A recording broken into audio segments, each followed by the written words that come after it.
Hi guys, nandito ko ngayon sa lugar ng bahay ni Naamo. Ayan na. Dito yung mga kwarto-kwarto. Ayan yung iba. Yung sa taas na yan. Ayan. Yan, nakasara yata ito. Ayan, bubuksan natin. Kasi dito tayo nakatira.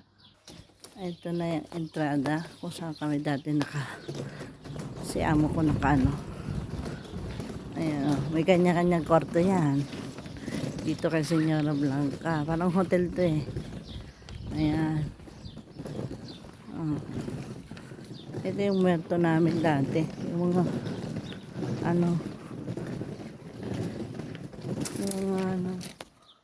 wala na nakatanim oh. Wala na. Ayan, dito kami amo ko. Yung sa dulo. Yung swimming pool din.